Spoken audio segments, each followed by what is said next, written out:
प्रश्नावली 1.2। प्रश्न 1, निम्नलिखित संख्याओं को अभाज्य गुणनखंडों के गुणनफल के रूप में व्यक्त कीजिए। 4 दिए, 140, 156, 3825, 5005, 7400। तो हमने अभाज्य गुणनखंड निकालने सीखे थे टॉपिक 3 वाली वीडियो में, जैसे कि गुणनखंड क्या होते हैं, अभाज्य गुणनखंड, सार गुणनखंड क्या होते हैं। और गुणनखंड के लिए 2 चीज़ें क्या बताई थी प्रमुख। एक तो बताए थे विभाज्यता के नियम आए तो जल्दी हो जाते हैं गुणनखंड, जो हमने टॉपिक 2 में सीखे थे विभाज्यता के नियम। और एक वर्ग, जो अभाज्य संख्या है उनके वर्ग और घन याद हों तो करते हैं। जैसे पहला 140 का, तो पहला है 140, तो अंतिम अंक 0 तो 2 से चला जाएगा भाग, अंतिम अंक 0 2 से चला जाएगा। अब अंतिम अंक 5 तो 5 से चला जाएगा। तो ये आ गए हमारे अभाज्य गुणनखंड गुणनफल के रूप में लिखने, यानी कि 2 गुणा 2 गुणा 5 गुणा 7। और घात में लिखने हैं तो 2 बार है तो 2 की घात 2 गुणा 5 गुणा 7, दोनों ही सही, कैसे भी लिख दो। दूसरा है 156 का, तो 156 का अंतिम अंक है 6, तो किससे जाएगा 2 से। 2 सत्ते 14, 2 अट्ठे 16, 8 है अंतिम अंक 2 से ही, 2 नहीं 18, अंतिम अंक 9 तो 2 से नहीं जाएगा। 3 का क्या नियम था, दोनों अंकों को जोड़ दो, 9 और 3 12, 12 में 3 से जा रहा है तो 3 से चला जाएगा इसमें 13 बार। और 13 क्या है, एक अभाज्य संख्या, तो 13 से 1 बार। तो इसके अभाज्य गुणनखंड आ गए 2 गुणा 2 गुणा 3 गुणा 13। यदि घात रूप में लिखना है तो 2 की घात 2 गुणा 3 गुणा 13। अब ये 3825। अंतिम अंक 5, तो 5 से चला जाएगा। 3 के लिए 5 और 2 7 और 8 15 और 3 18, यानी 3 से भी चला जाएगा और 5 से भी। किसी दे दो पहले, जैसे 5 से 70 55 25, अंतिम अंक 5, तो 5 से फिर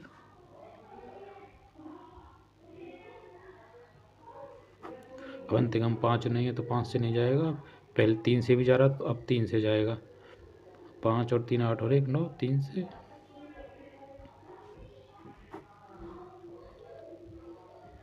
सत्रह का अभाज्य संख्या 17 से 17। तो इसके आगे अभाज्य गुणनखंड 3 पहले लिख लो, 3 गुणा 3 5 गुणा 5 गुणा 17। और घात रूप में 3 की घात 2 5 की घात 2 गुणा 17, 5005। अंतिम अंक 5, तो 5 से जाएगा। 5 और 5 10, 10 में 3 से नहीं जाएगा, तो 5 से 5 एकम 5 0 0 5 एकम। अब इसमें 5 से तो जाएगा नहीं, 5 से आगे बढ़ेंगे 7, तो 7 से चेक कर लें। 7 का नियम बताया था उसमें, लेकिन थोड़ा लंबा है तो इससे तो 7 से जल्दी भाग दे के देख लो। तो 7 से भाग दे के देखें, 1001 में 7 एकम 7, 10 में 7 गए 3, 7 चौक 28, 10 में 60 गए 2,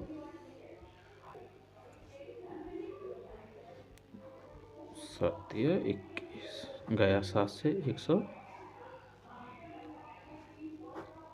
अब 7 से नहीं जाएगा क्योंकि देखो 7 दूनी 14, उतार लिया 3 नहीं जाएगा। अब 3 और 1 4, ये 4, 4 में 4 के 0, 11 का नियम है इसमें, 11 से चला जाएगा, ये जाएगा 11 से 13 बार। 13 का अभाज्य संख्या 13 एकम, तो इसके आगे 5 गुणा 7 गुणा 11 गुणा 13। तो पाँचवा था 7429 के।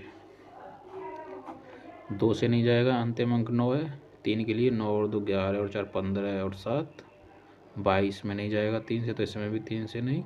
अंतिम अंक 9 तो 5 से भी नहीं, 5 के बाद 7, 7 से यहीं चेक कर सकते हैं। देखो 7 एकम 7, उतार लिया 4, ना जाने 0, उतार लिया 2, 7 6 42, उतार लिया 9 नहीं जा रहा। 7 के बाद है अभाज्य संख्या 11, 11 के लिए नियम क्या था, इन दोनों अंकों को जोड़ दो, 9 और 4 13, इन दोनों को जोड़ दो, 7 और 2 9, 13 में से 9 गई तो 4 नहीं। 11 के बाद है संख्या 13। 13 का भी थोड़ा लंबा नियम है, तो इससे अच्छा है तो 13 से जल्दी से भाग दे के देख लो। 13 पन्ने 65, 13 6 78, तो 13 पंजे 65, 14 में 5 गई तो 9, 13 7 91, 2 में से गई तो 1, उतार लिया 9, 13 एकम तो नहीं गया 13 से। 13 के बाद कौन सी है, 17, 17 से देख लें,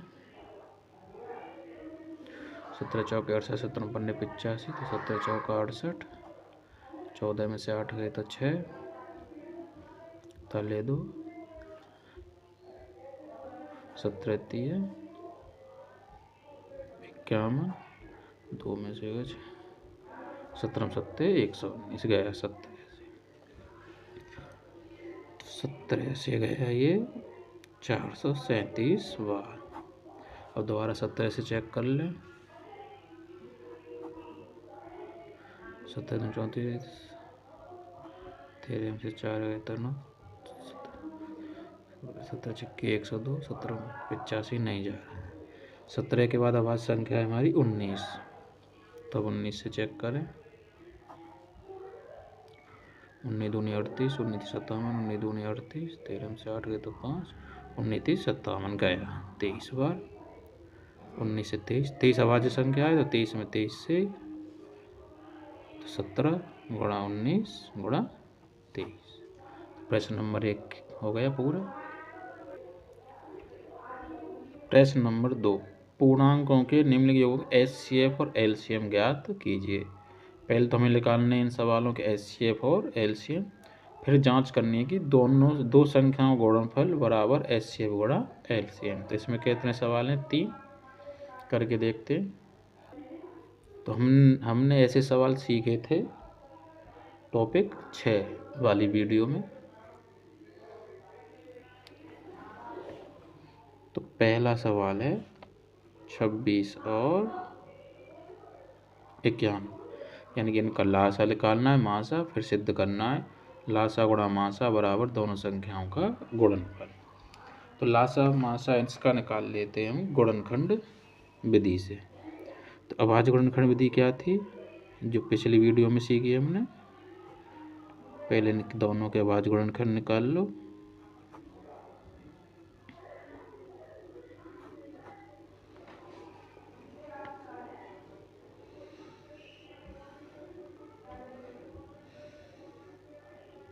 तीन से नहीं जाएगा, 13 से जा रहा है, 13 7, तो 26 के आगे गुणनखंड 2 गुणा 13 और 91 के आगे 7 गुणा 13। तो मासा में क्या करते थे हम, एचसीएफ के लिए जो दोनों में कॉमन हो, यानी कि ये आ गया 13, और एलसीएम के लिए पहले दोनों में कॉमन 13 और बाकी जो बचा 2 गुणा 7। तो इन दोनों गुणा किया तो 13 दूनी 26, अभी 7 रह गया, 7 का गुणा, 7 6 42 का 2, हासिल को 4, 7 दूनी 14, 14 और 4 18। तो ये तो आ गया मासा और ये आ गया लासा। तो चेक क्या करना है,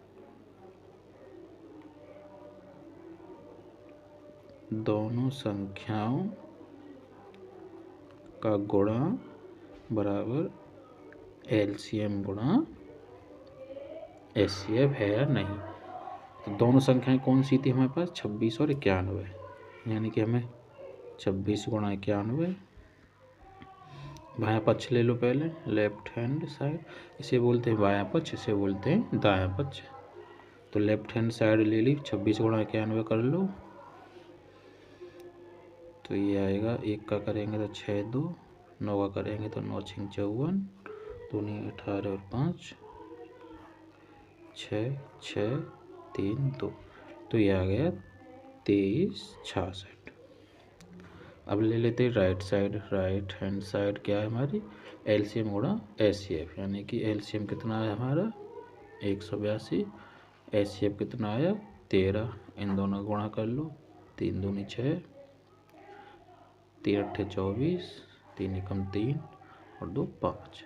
एक का करेंगे तो 2 8 1 6, 4 और 2 6 8 5। तो देखो 23 66 23 66, यानी कि ये सिद्ध हो गई बात कि दोनों संख्याओं का गुणा बराबर। ये लिख सकते हो तुम इति सिद्धम या हेंस प्रूव।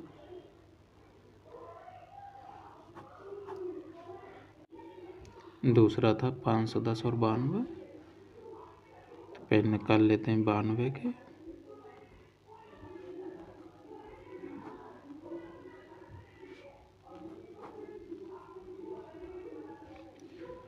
पाँच सौ दस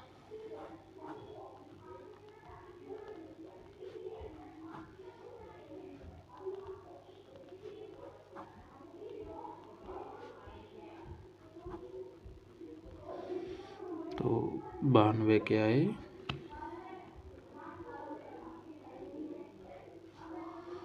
2 गुणा 2 गुणा 23,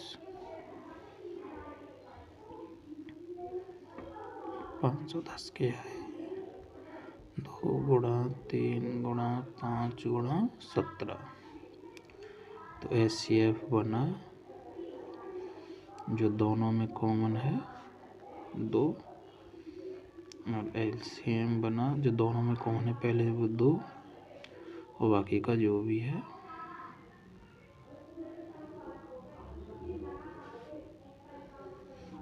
दो दूनी 4 दिया 12, 12 पंजे 60,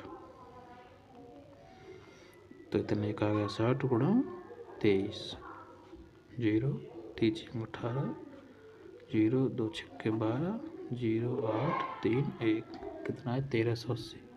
तो 30 का भी कर लिया, अब करेंगे 1380 में 17 का 0, 7 अट्ठे 56 का 6 हासिल का 5, 7 21 और 5 26, 7 एवं 7 और 2 9 गुणा 1 का करेंगे तो 0 8 3 1, 0 6 8 से 14 का 4 हासिल और 3 12 और 1 13। तो एलसीएम आया 23,460। तो अब वही चीज़ चेक करनी है हमें, दोनों संख्याओं का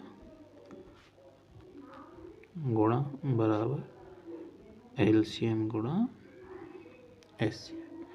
तो दोनों संख्या हमारे पास कितनी है 510 और 92। तो पहले ले लेते हैं हम लेफ्ट हैंड साइड, यानी कि 510 गुणा 92। तो इसका गुणा कर लें 0 2 2 5 10, 0 9 9, 0 2 9 6, यह है 46,920। अब ले लेते हैं राइट साइड,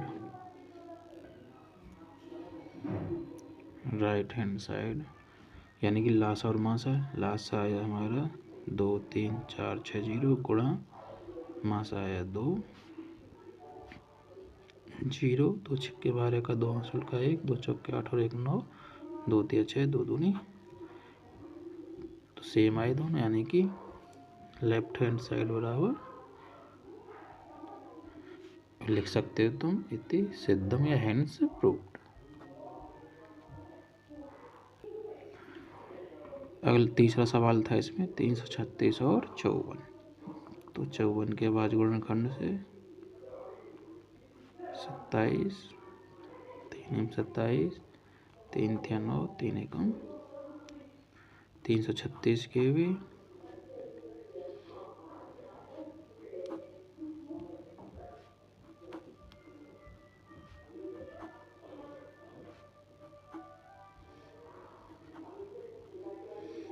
तो 54 के आगे 2 गुणा 3 गुणा 3 गुणा 3,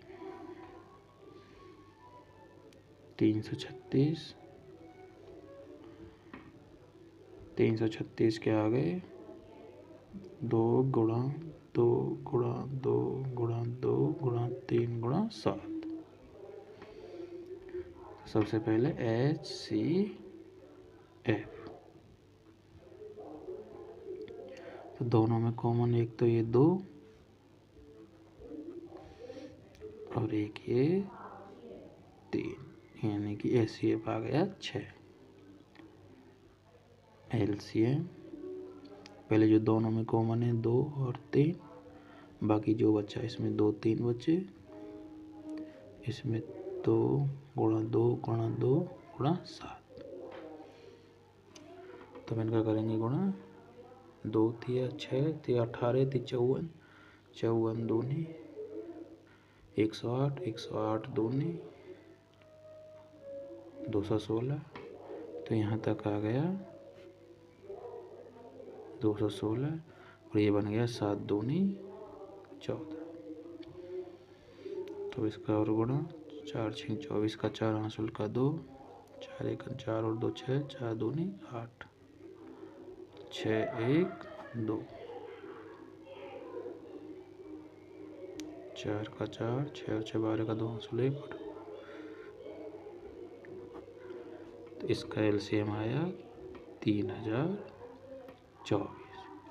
और वही से सरल करेंगे, यानी कि दोनों संख्याओं का गुणा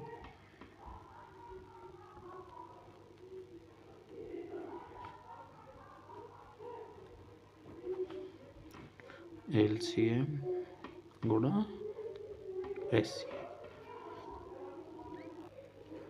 तो पहले ले लेते हैं लेफ्ट हैंड साइड, दोनों संख्याओं का गुणा 336 गुणा 54 करके देखें।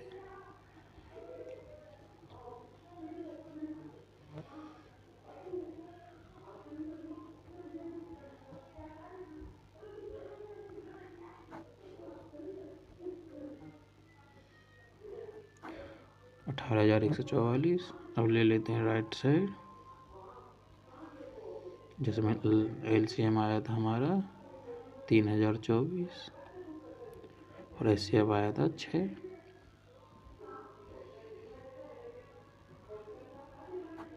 तो दोनों आ गए बराबर, यानी कि लेफ्ट हैंड साइड बराबर राइट हैंड साइड।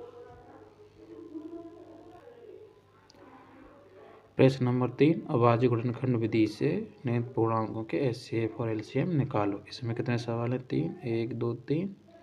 अभाज्य गुणनखंड विधि से निकालने HCF और LCM, जो हमने टॉपिक 4 और 5 वाली वीडियो में सीखे थे।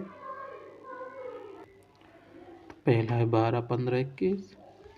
तो ये तो ऐसे हो जाएंगे 12 के गुणनखंड, 2 गुणा 2 गुणा 3, 15 के 3 गुणा 5, 21 के 3 गुणा 7। तो HCF, तो जो तीनों में कॉमन हो ये 3, तो HCF आ गया 3। LCM, तो LCM पहले तीनों में जो कॉमन हो, 3 संख्याएं हैं तो पहले तीनों में कॉमन, फिर दोनों में कॉमन हो, दोनों में कोई कॉमन नहीं है, फिर बाकी जो बचा।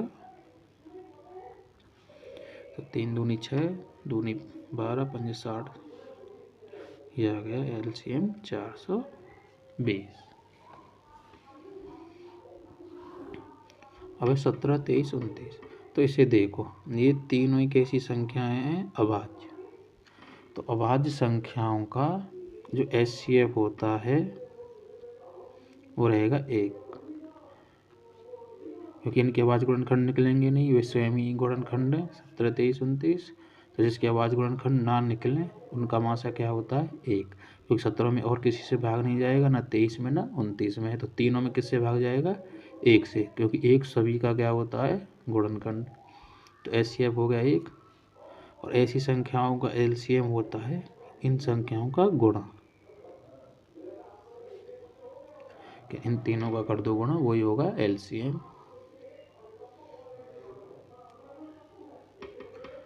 तो पहले 17 और 23 का कर लो इन दोनों का, 30 7 21, 3 1 3 और 2 5, 1, यह है 3 9 1। अब कर दो इसमें 29 का,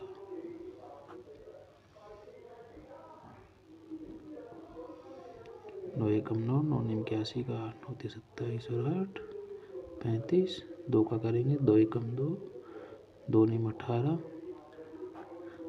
9 3। यह आ गया इसका एलसीएम। तीसरा था 8 9 25। तो 8 के गुणनखंड तो 2 गुणा 2 गुणा 2, 9 के 3 गुणा 3, 25 के 5 गुणा। तो देखो इसमें भी कोई गुणनखंड नहीं है कॉमन, तो जिसमें कोई भी कॉमन गुणनखंड ना हो उसमें एचसीएफ 1, और एलसीएम जिसमें एक भी गुणनखंड कॉमन ना हो, इन तीनों का ही गुणा। यानी कि तो ये भी लिख सकते हो 2 गुणा 2 गुणा 2, 3 गुणा 3, 5 गुणा 5। 2 दूनी 4, 2 दूनी 8 दी 24, 24 दी 72, 72 पंजे 360, 360 पंजे। तो यहाँ तक आ गया 360 गुणा 5, 0, 5 30, 18। तो इसका एलसीएम आ गया 18। चौथा सवाल, एचसीएफ इन दोनों संख्याओं का एचसीएफ दिया है 9, और हमें निकालना है एचसीएफ इन दोनों संख्याओं का। तो एचसीएफ 9, एलसीएम निकालना है। 2 तरीके से निकाल दो, या तो डायरेक्ट इन दोनों संख्याओं का निकाल दो एलसीएम, या एक जो प्रमेय सीखी थी हमने टॉपिक 6 में, उस प्रमेय से भी निकाल सकते हैं। क्या था, एचसीएफ गुणा एलसीएम बराबर दोनों संख्याओं का गुणा। ये क्या होते हैं, बराबर। इसमें सिद्ध भी किए थे हमने कि ये दोनों बराबर होते हैं। तो एचसीएफ कितना दिया है 9, एलसीएम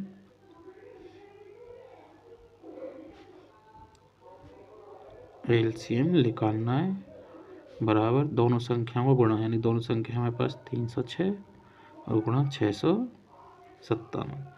तो एलसीएम बराबर हो गया 9, इधर भाग में चला जाएगा, 306 गुणा 657/9।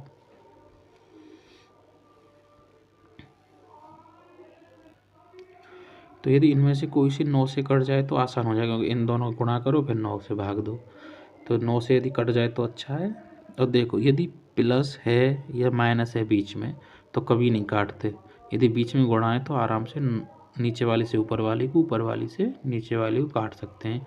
जैसे 9 से इसमें चला जाएगा 9 एकम 9, 9 30 70, 9 36 34 बार। तब एलसीएम आ गया 657 गुणा 34।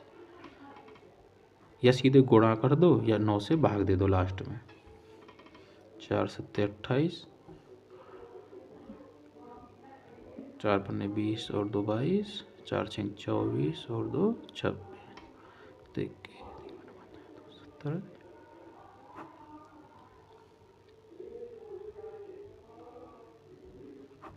यह आ गया हमारा एलसीएम। छठवां सवाल है, 5वां है भी। जांच कीजिए कि क्या किसी प्राकृतिक संख्या n के लिए संख्या 6 की घात n अंक 0 पर समाप्त हो सकती है। तो इससे पहले समझ लें, उत्तर 2 तरीके से दे सकते हो। तो यानी कि n की जगह पे हम कुछ मान रखेंगे, जैसे n बराबर 0 रख दें। तो किसी भी संख्या पे 0 रख दो तो हमेशा मान होता है 1, चाहे x पर रख दो, चाहे 5 पर, 4 पर। अब n बराबर रख के देख, यहाँ रखा है हमने n बराबर 0। अब रखेंगे n बराबर 1, तो 6 की घात 1 का मतलब 6, यानी कि n बराबर 1 भी रख के देख लिया, 2 रख के देखें, 6 की घात 2 का मतलब 6 6 36। तो अंतिम अंक क्या आया 6। n बराबर 2 भी रख के देख लिया, अब 3 रख के देखें, 6 6 36 छिक्के 216। तो n बराबर 3 भी रख लिया। तो ये कह रहा था कि n की जगह पे कोई ऐसा मान है कि जब इसे सरल करें तो अंतिम अंक 0 आए, लेकिन अंतिम अंक क्या आ रहा है 6 6, इसमें तो 6 ही है, इसमें 1। तो ऐसा कोई मान नहीं है n का कि जिसे हम यहाँ रखें और अंतिम अंक क्या है, कितनी भी रख लो n बराबर, हमेशा 6 का यही नियम है, पीछे क्या आएगा 6 ही आता है। तो एक तो ऐसे उत्तर दे दो दिखा के, या मान लो यदि ये इधर देते 6 की घात है, मान लो यदि 6 की घात n का कोई मान हो और वो 0 पे समाप्त हो, कोई भी संख्या, तो यदि 0 पे समाप्त होगी तो वो संख्या किससे विभाजित होगी, 5 से भी क्या होगी, वो संख्या विभाजित होगी। और 5 से विभाजित का नियम क्या है कि जो संख्या 5 से विभाजित होगी तो उसके गुणनखंड में 5 जरूर आएगा। यानी कि यदि इसे सरल करके, यदि 6 की घात n को सरल करें और 0 आ जाए, मान लेते हैं केवल 0 आ जाए, तो 0 आएगा तो किससे विभाजित होगी, 5 से भी क्या होगी, वो से भी विभाजित होगी। और यदि 5 से वो विभाजित होगी तो जो संख्या 5 से विभाजित है उसके गुणनखंड में 5 अवश्य आएगा। यानी कि उदाहरण से समझते हैं, मान लो 15 किससे विभाजित है, 5, और इसके गुणनखंड तोड़ें तो आ गया 5। मान लो 30, तो 2 गुणा 3 गुणा 5 आ गया 5। तो जो संख्या 5 से विभाजित होगी उसके गुणनखंड में 5 अवश्य आएगा। तो अब 6 की घात n के गुणनखंड यदि तोड़ें, केवल 6 को ध्यान में रखो, तो क्या आएंगे 2 गुणा 3, कितने आए 2 और 3, इसे 5 तो आया नहीं।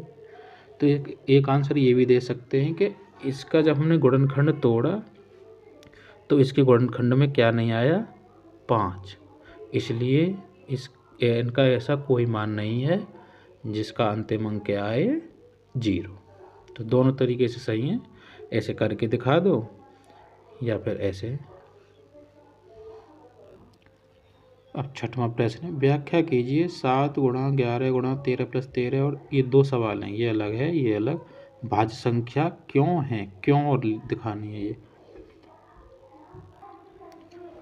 तो ये भाज्य संख्या क्यों है, तो भाज्य संख्या वो होती हैं जो अपने आप को छोड़ के बाकी किसी संख्या से कट जाएं। तो पहले से कर लो सरल, तो जैसे प्लस हो रहा है, ये गुणा है, तो सबसे पहले सरल करते हैं गुणा, प्लस नहीं करते, कहीं 13 13 26 नहीं कर सकते, पहले करेंगे गुणा। तो 11 सत्ते 77 गुणा 13, 13 का 77 में गुणा, 30 सत्ते 21, 30 सत्ते 21 और 2 23,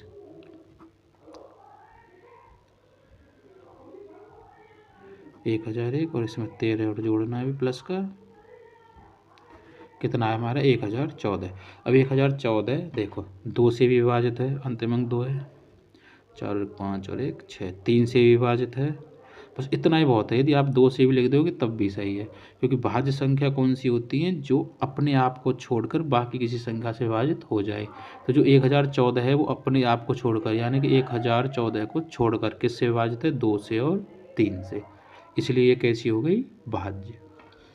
अब इसे करते हैं ऐसे, इसमें पहले गुणा कर लो, 2 3 6 चौक 24 पंजे 120, 720, 720 गुणा 7,